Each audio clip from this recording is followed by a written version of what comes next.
The biggest takeaway from the show is it didn't overstay its welcome, and boy, is that a good thing. I'm John Redden with my review of AEW Dark Elevation. 12 matches, interview segment, 97 minutes, streamlined, digestible. More of this, please. No more 2 to 2.5 hour shows where too many people are on the show, or too many matches are stretched out to their absolute goddamn limits, and they're competitive when they don't need to be that competitive. That's my opinion. I'm sticking to it. Let me know your thoughts in the comments. So, the sun's out, so boy, it must have been really goddamn muggy because Florida. Adam Page versus Bill Collier. They kept wanting to call Bill Cower because I'm a weird football fan like that. Referee Aubrey, one of the best wrestling referees going today, and a great representation of the wrestling scene from Washington State. Super nice if you ever get a chance to meet Aubrey. Really, really nice, really down to earth, really cool. Bill brought it, did lay in some good chops. Now they're smacking leather, says Shivani. He got in a few good lines during this show.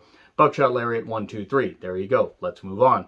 Dean Alexander and Carly Bravo versus the Varsity Blondes. Pillman Jr. and Griff Garrison. Griff Garrison has been impressing me more and more. Him and Pillman Jr. work well together.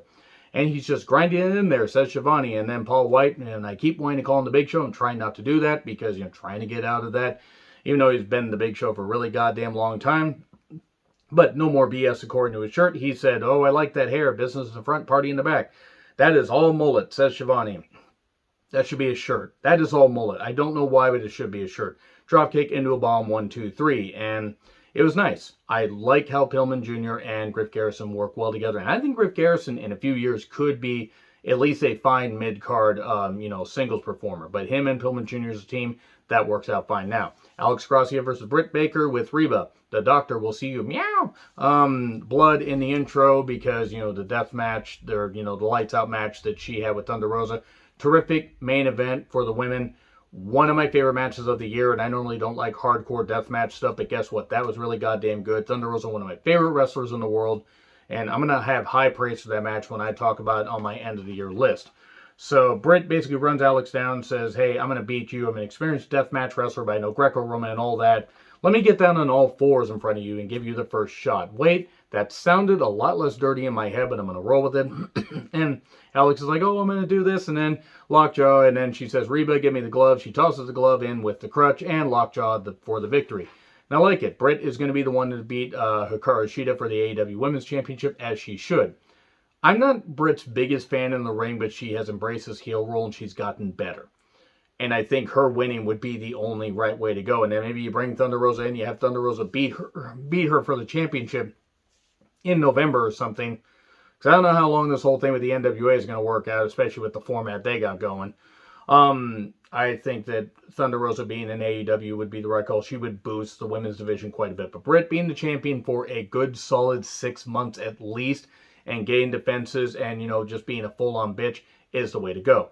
And then we have Danny Limelight versus 10 of the Dark Order. I like Danny Limelight. He focused on the shoulder of 10. 10 did some really good stuff, selling his shoulder. Could he lock in the full Nelson? He did. He beat Danny Limelight. Danny Limelight, though, he should be signed by either AEW, New Japan, whatever. He has been doing some good stuff. I was impressed with some of the stuff he did on Primetime Live, that very short, time that he was on there. I don't know when that show's going to come back. But I have been impressed with what he's done New Japan Strong as well as AEW programming. He is very good and on the rise. So then we get Big Swole versus Jasmine Allure. Okay, Big Swole, I'm glad she's overcome Crohn's disease. She's battling through that and everything. It's a vicious disease. I got a couple relatives that have it, and it's absolutely brutal from what I've heard. And she's got a great story. She's just not a great wrestler. In fact, she's kind of bad, in my opinion. I just don't really care for her in the ring. Jasmine Allure is in the infancy of her career. This was a very awkward match. Swole ends up hitting a powerbomb. Doesn't look like it should have hurt anybody. It looked like it should have hurt the ref more, and she didn't even hit the ref. And then gets a Cloverleaf. The Cloverleaf was fine. It was fine, but yeah, this was an awkward match, and Big Swole won. And then Dasha interviews the Seidel brothers. I don't know what they said, because Dasha is very distracting. But Mike and Matt at least seem well-spoken from what I remember. They're talking about being in the main event. And then MT Nakazawa, Michael Naka... I can't fucking stand this guy. I'm sorry. Quick rant. I can't fucking stand this guy. And I mean as a performer. I don't mean as a person. Got nothing against the guy as a person. Don't know him as a person. It's a joke that this guy is allowed to be on a mainstream wrestling program and he can't even do anything. The comedy got really old, and now this whole thing where he's Kenny's assistant from Kenny Omega's desk. And great, you're associating with Kenny Omega, so by proxy you're associating with Don Callis, which means I hate him even more now. The idea is he's not even funny. I don't think he's a good comedy character, and he took on Barry Morales, who who deserves a whole lot better than this, and I don't even know that much about Vari Morales. He's been in multi-man tags, or he's been beaten quickly in singles matches. But seriously, he had to do everything here to carry Nakazawa, who is not any good. And then he does a 69 tombstone thing where Shivani says, oh, inspired by Omega and Don Callis. Great, they're doing this shit. Anyway, yeah, Nakazawa gets the victory. And anything involving Nakazawa is going to end up being my worst matches of the year list because he's just that goddamn shit. Anyway, Baron Black versus Lance Archer. Jake Roberts joins commentary because Archer drags Baron Black to the ring. And you would have thought, even though I like Baron Black, and I do, you would have thought he would have beat him in 30 seconds. This match took a couple minutes, and I don't know why. And I got nothing, I'm not saying I want Baron Black eaten alive, but the visual of him being brought to the ring, why in the world didn't Archer beat him quickly? I mean, Baron Black hopefully will get more opportunities, in singles matches and tag matches like he has, because he's impressed me. But Archer should have beaten him flat in like a minute. And it took longer than it should have. And then Roberts talks about Sting. Roberts sounds like death. He just goddamn sounds like death. But yeah, Archer wins with the blackout, and then Archer, says it's my time, talks about if there was no Sting, there would be no Archer. And then Tesha Price versus Ryo Mizunami. I like Tesha. She's got a lot of energy. I don't know why she's so angry, but I like her. I think I may have found one of, a new favorite wrestler, or, a new wrestler to see, her growth and her progression, because apparently she's had maybe 50 matches in her career, and she's already got the energy and the personality down. So now let's see how well she can grow. Rio is weird. She's very weird. This is fine. Big spear for 3. That was pretty much it. But Tesha impressed me. Rio is what she is. She's good in the ring, but I don't really care much for what she does. Max Caster with Anthony Bowens versus Colt Boom Boom Cabana with a reluctant Evil Uno. I'm gonna put you on your back like a real doll, and then mentions how Colt's podcast sucks. And yeah, sometimes Caster gets in some good lines, though not quite as good as I've got blood on my hands like Governor Kumo, which he said at the pay-per-view, and that was really goddamn good. Anyway, this is fine. Caster's a great heel. We got a lot of shoulder focus. We got the chain distraction where, Bowens threw the chain too far, and Uno caught it, and the referee's like, what are you doing? And then head into the boombox, boom, clap, and then roll up 1, 2, 3. So Caster gets a victory. And then we get Butcher, Blade, and Private Party with the Bunny. Oh boy, the Bunny. Really, I'll tell you right now, she's fine in the ring. She's got a good personality, and yes, she's beautiful to look at, at ringside. And her and Blade apparently are very happy together, and that's a great thing. I wish them nothing but happiness. Matt Hardy, though, I don't care about this group. I'm sorry, I don't. I got nothing against Matt as a person. I just don't care about this group. They took on D3, Ryzen, Adam Priest, and Fuego del Sol. Cool.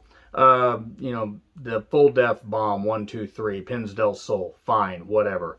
And then showcase with Paul White interviewing John Silver. He talks about starting at age 14, and then him and Alex Reynolds have been a team for a while. And Dark Order recruitment. That Brody's influence, meant a lot to him. That Brody wanted to help them out, and it's terrible that Brody was taken away, way too soon. Absolutely terrible. Terrible for his family. Terrible for his, for his wife's kids. Anybody. Absolutely terrible. Seemed like one of the nicest guys in the world. Tell it meant a lot to him, and he talks about facing Darby, having to recover from a shoulder injury. He wants to get a championship. Cool. It was fine. More stuff like this, please. Do more stuff like this. Maybe have one less match. Maybe have Nakazawa out of the goddamn ring. Have Vari Morales take on somebody competent, and you could do interview segments like this. Let's get to know these people. And then we have Matt Hardy versus 5. Fine. Matt Hardy wins with an arm trap body scissors called the Leech. And then he talks about taking out the Dark Order. Fine. Whatever.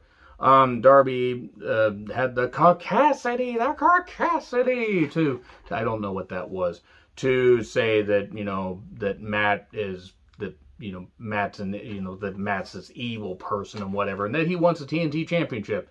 The Seidel brothers, took on Scorpio Sky and Page. Okay, so we went with this whole thing about Scorpio Sky wanting to get his opportunity and be a singles guy. And now he's teaming with Ethan Page.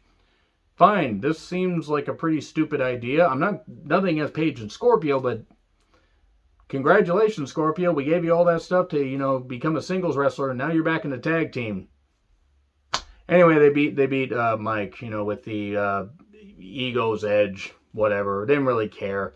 Some of the matches, I don't know. I don't really have a reason to be invested in Ethan Page. Nothing against the guy. Maybe I need to hear more interviews with him, and maybe I'll care.